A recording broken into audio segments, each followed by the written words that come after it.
They say the West was won with grit, guts, and a good horse, but they never talk about the needle. They never tell you what happened when the bullet went in. And no doctor came out. There were no hospitals on the prairie, no clean linens, no gentle voices telling you to breathe while they numbed the pain. Out here, you were your own nurse, surgeon, and undertaker, depending on how steady your hands were, and whether you passed out halfway through. A busted fence could cut you deep. A drunken brawl could split your cheek open. And worst of all, a grazing bullet could tear flesh wide open, leaving you with nothing but thread and fire to patch it back up. The first thing you did was stop the bleeding. Not with gauze, they didn't have that. You pressed a dirty rag into it. Maybe a saddle blanket.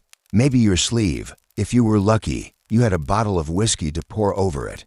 If you were unlucky, you drank the whiskey instead and let. The wound scream raw. Cowboys kept a needle and thread in their saddle bags, not for shirts, but for skin. Usually thick cotton thread or horsehair. Nothing sterile, just strong. You'd hold it over flame to kill whatever germs the fire might find. Not that you knew what germs were. You just knew if you didn't clean it, something bad happened. Later. Sometimes your buddy did the stitching. Other times, it was just you and a mirror shard, trying to line things up right while your hand shook like a leaf. The first stab with the needle was the worst. You had to push through skin that didn't want to cooperate, through muscle that jumped and twitched under your hand, and the thread dragged through like it had something to prove. Thick, rough, black, like stitching a saddlebag. Except this one bled and screamed. Some cowboys bit down on leather. Others clenched their teeth until one cracked. They didn't use numbing agents. They had whiskey. They didn't have antiseptics. They had fire. And instead of silence, they had curses that scorched the night air. The most practiced men moved fast. Quick in, quick out, not and done. No finesse, just survival. If the wound didn't gape too wide, you might be riding again by morning. If it did, you wrapped it in a bandana and prayed the rot didn't set in. Infections were common. Red streaks crawling up your arm like snakes. Fever rolling in like thunder. If you could still hold your coffee cup by dawn, you were considered. Lucky nobody called it surgery. It was just fixing yourself up. No cowboy bragged about it. But every man had a scar somewhere he didn't talk about. A puckered patch of skin that told the story of how he kept going when he should have fallen. Sometimes, after patching himself up, a cowboy would just sit there by the fire, sweating, shaking, waiting to see if he made it through the night. No applause, no thanks. Just pain and the sound of coyotes howling in the dark. They say cowboys were tough. What they mean is, they sewed themselves shut while the blood still dripped. And they didn't flinch. Because in the Wild West, there was no help coming. You were the help, you were the hope, and you were the only one left to do the stitching. Pain had a rhythm out there. It pulsed with the beat of your horse's hooves, with the rattle of a wagon wheel over rough stone. And sometimes, it whispered long before the wound showed, like the slow ache in your gut after a bad fall, or the sting that didn't go away after a snake got too close. Every cowboy knew the rules. You didn't show weakness, you didn't stop riding, and you didn't wait for help. So when the hurt came, you dealt with it then and there, whether you were in the middle of a cattle stampede or 2 days' ride from the nearest town. Blisters burst open and festered. Rope burns turned into angry red lines across your palms.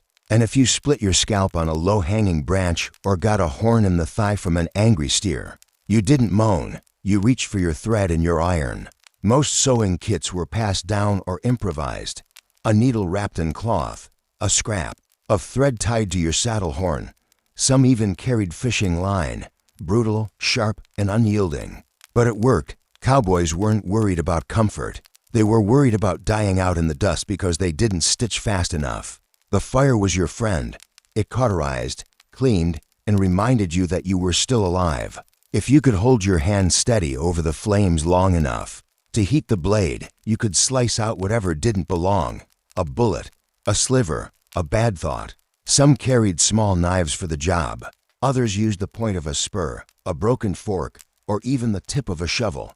Anything metal, anything hot. The goal wasn't neatness, it was survival. The worst part was doing it alone. You'd find a spot behind a rock or under your horse's belly. muttering curses to keep yourself from blacking out. You'd rip your shirt with your teeth and tie your own tourniquet. Then you'd push the needle through, and that was when time slowed down. Every movement felt like thunder, every breath like smoke. Some cowboys talked to themselves during the process. Some sang. Some just bit down and prayed to whatever sky watched over the west. But when the last knot was tied and the wound wrapped tight, there was a strange kind of peace. Not relief, not safety, but a quiet knowing that you'd bought yourself a little more time, a few more sunrises, maybe even a hot meal before something else broke. Out there, no one wrote stories about the man who stitched his belly after a bucking bronc threw him into barbed wire. No one asked about the guy who sewed his arm shut using a needle pulled from the hem of his pants. But they were there, living proof that pain didn't kill you, hesitation did. At night, around the fire, they never spoke of it. Cowboys didn't compare scars like war heroes. They passed the bottle, grunted, and stared into the flames, letting the silence say what they couldn't. And if a new rider asked why someone's hand shook when pouring coffee, the answer was always the same, too many stitches, not enough whiskey. The real danger didn't come from the bleeding. It came after. Infection was the silent killer of the West. You could survive a bullet, a broken rib, even a piece of cactus stuck in your thigh, but if you didn't clean the wound right, if one speck of dirt or sweat worked its way in, you were as good as gone. And they knew it. Cowboys didn't have antibiotics. They had whiskey, ash, hot metal, and instinct.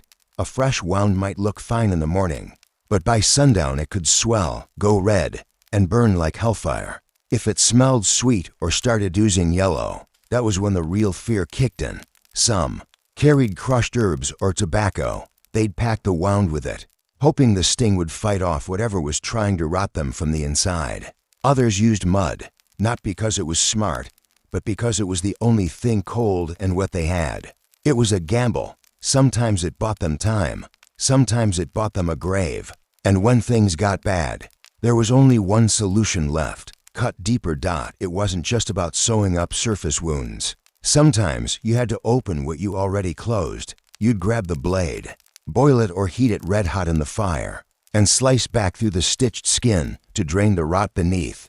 The pain was worse the second time, because now you knew what was coming. They called it letting the devil out. Cowboys had 1,000 names for things no one wanted to describe. They'd laugh it off, say things like picked up a little prairie fever or my legs throwing a fit. But everyone around the fire knew what it meant: infection, agony, and a race against time. No doctors, no medicine, just a choice: dig it out or die slow.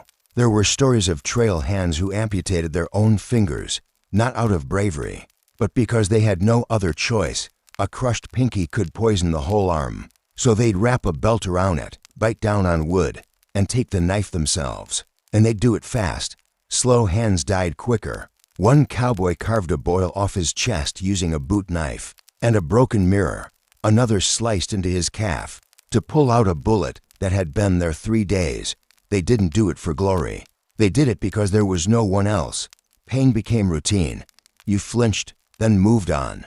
There was always a fence to fix, a herd to wrangle, a fire to keep going. Cowboys didn't have time to lie in bed. Most didn't even have a bed. They'd ride with open stitches and wrapped wounds, flies buzzing around them like vultures, their shirts stuck to dried blood, their saddles rubbed against half-healed gashes. But they pressed on, because stopping was a luxury the West didn't offer. And maybe the strangest part was how quiet it all was. There were no screams, no sobbing, no dramatic collapse. Just a cowboy sitting by the fire, poking at a wound with a hot spoon and muttering under his breath. A man who'd learned to hide pain so deep it barely showed on his face. He'd finish, tie the thread, pour a splash of whiskey down the raw line, then stand up like nothing happened. Because out there, no one was coming to help. You either healed or you didn't. Not every cowboy was a surgeon with a needle. But out there, under the stars, with wolves howling and no one within 50 miles, you became one real quick. They learned by doing. Some watched older hands stitch up their horses and used the same tricks on themselves. Others ruined their first few tries and paid the price. A stitch too shallow, The wound would split open. After the next day's ride, too deep, you'd catch a tendon and lose motion for life. So they practiced on leather, on scrap hide, on anything that resembled flesh. And when the time came, they did it on themselves. No shaking hands, no second guesses. Just one breath in, and the needle in. The thread was rarely clean. Sometimes it was horsehair, sometimes sinew, sometimes string pulled from the lining of a saddlebag. They'd rub it in ash or pour a little whiskey on it and call it good. The West had a way of lowering your standards real fast. And then came the fire. Fire wasn't just for warmth. It was for burning out infection, for sealing a wound to ragged to sew. Cauterization wasn't pretty. It was the last resort when nothing else worked. You'd heat a blade or a poker until it glowed. Then press it against the open flesh. The sound was worse than the smell. Some cowboys passed out. Some didn't. The ones who stayed conscious usually never talked about it. If you survived that, you still weren't safe. Animals could smell blood. Coyotes, cats, even vultures. If you left a wound open too long, you risked more than infection. You risked being tracked. Some nights, cowboys didn't sleep.